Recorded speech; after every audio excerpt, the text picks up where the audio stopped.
Okay, so today we are reviewing solving equations. You should have a worksheet in front of you that at the top says A, B, C, D, and E. Those are what we're going to do on the video today. After we're done working those out on the video, you are responsible for completing the rest of the front side, and if you flip it over, there's 14 problems on the back. So here we go. A says 4 equals 18 minus 3w plus 7. Well, this is an example of simplifying like terms when solving equations. So what are our like terms? Our like terms are positive 18 and this positive 7. So we're going to combine those, and 18 plus 7 is equal to 25, and we just rewrite our 3w. So now what do? This is just a two-step equation. We minus 25 from both sides, minus 25 from both sides. 4 minus 25 gives us a negative 21. That equals a negative 3w. So we, of course, want to isolate our variable. And in order to do that, we need to divide by negative 3. This gives me a big old 1. We get w left on one side, and we get negative, oh no, we don't. We get positive 7 left on this side. Why do we get positive? Because we have a negative and a negative, which gives us a positive answer. All right, on to B. Well, here we have, again, simplifying like terms. First thing we're going to do, though, is use the distributive property for this before we solve. So we get a negative 9. 2 times x gives me a positive 2x. 2 times 6 gives me a positive 12. And of course, the whole thing equals 29. Now, we want to combine like terms. On this side, my like terms are negative 9 and a positive 12. When I combine those, I get a positive 3. What do we have left over here? We have a 2x, and it equals 29. Now again, we have a two-step equation. So what do I do first? I add or subtract. In this case, we're subtracting 3 from both sides. Over here, we just have our 2x left. Over here, we have a 26. Now I divide 2 to both sides. We get x equals 13. Pretty straightforward. On to C. Now C is what we learned about yesterday when we have variables on both sides of the equal sign. So first thing we want to do is combine all like terms on each side. So on this side we have a negative 3t and a positive 7t. On this side we have a, let's switch colors, 34 and a negative 2. So when we combine on this side, we get a positive 4t minus 8. When we combine on this side, we get a, this equals positive 32 plus 9t. Now, we always want to work with our variables first, and we want to work with our smaller variables first. So our smaller variable in this case is this 4t. So we're going to subtract it from both sides. Remember, whatever we do to one side, we have to do to the other. What's left over here is negative 8 equals 32. 9t minus 4t gives me a positive 5t. Now we want to, this is a two-step equation, so we want to subtract 32 from both sides. Oops, not 23. 32. Negative 8 minus 32 gives me a negative 40. Negative 40 equals a positive 5t. Now we're down to our one-step equation, and our one and only step is going to be to divide 5 to both sides, and t equals a negative divided by a positive is a negative, and in this case it's a negative 8.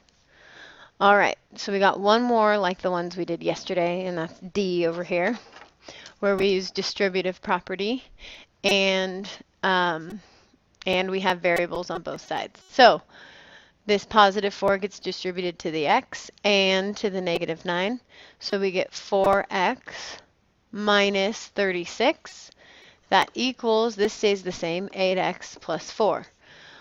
Well now, like we've said, a few times before, we want to first work with variables. We want to get all of our variables to one side, and we want to work with our smallest variable. So in this case, it's our 4x. So we want to minus 4x from both sides because 4 is smaller than 8. And here we get 0. We get negative 36 left on this side. 8x minus 4x is 4x plus 4. All right, so now we have a two-step equation. We've seen these hundreds of times. So we subtract first, in this case. We get negative 40 equals positive 4x. One-step equation, we divide both sides by that 4 to isolate that variable. This becomes a 1. Negative 40 divided by a positive 4 gives me a negative 10, and that's what equals x. And you're done. All right, last little help. Last little hint. We have the square and the triangle have equal perimeters. This is a triangle, it just got cut off. Find the value of x and find the perimeter. Well, remember yesterday, we know the perimeter of the square is this side plus this side plus this side plus this side, and the perimeter of this triangle is this side plus this side plus this side. So again, I'm going to do the perimeter stuff in green, and I'm going to do the value of x stuff in red. So find the value of x. Well, x on the square is, this side on the square is x minus 5, so we use x minus 5. How many sides are there? There's 1, 2, 3, 4. Since it's a square, they're all equal, 4 equal sides. We know they're equal to each other because it says here they have equal perimeters. And over here, we have one side that's 12 plus 2 sides that are each x. So 12 plus 2x. Now, we find the value of x. So, of course, we distribute first. 4x minus 20 equals 12 plus 2x. Now remember, 4x minus 20 came from 4 times x and then 4 times negative 5. That's how we got 4x minus 20 down here. So what do we do first? We want to get all of our x's over to one side. Well, let's use the smallest x's. What's smaller between 4x and 2x? Which one's smaller? Of course, this 2x, so you want to minus the 2x from both sides. Over here, we just have 12 left. Over here, we have negative 20. 4x minus 2 is 2x. Well, now we have a what? Oh yeah, two-step equation, what we've seen 100 times. So we want to add this 20 to both sides.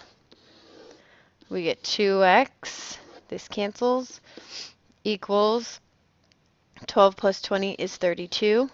Then, of course, we want to get that x all alone, so we divide it by 2. We get x equals 16.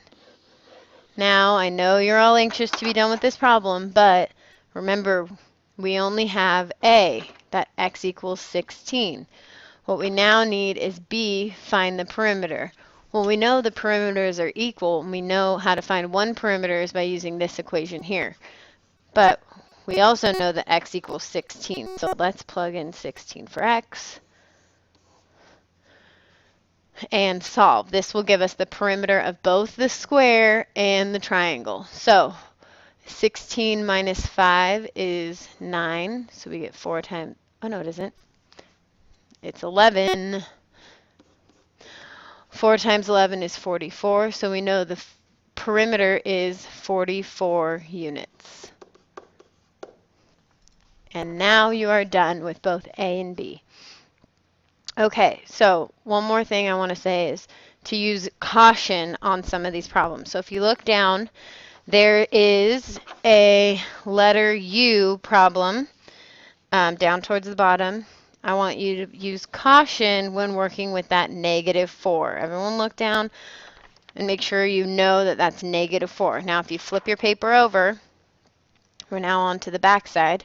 I want you to use caution with number 9. Why? Because you have to distribute a negative 3, so make sure you're using caution here. Remember, caution sign. On number 14, I also want you to use caution because you're distributing a negative too. So everyone go ahead and take a good look at U on the front, 9 and 14 on the back. I want you to make sure you watch those negatives.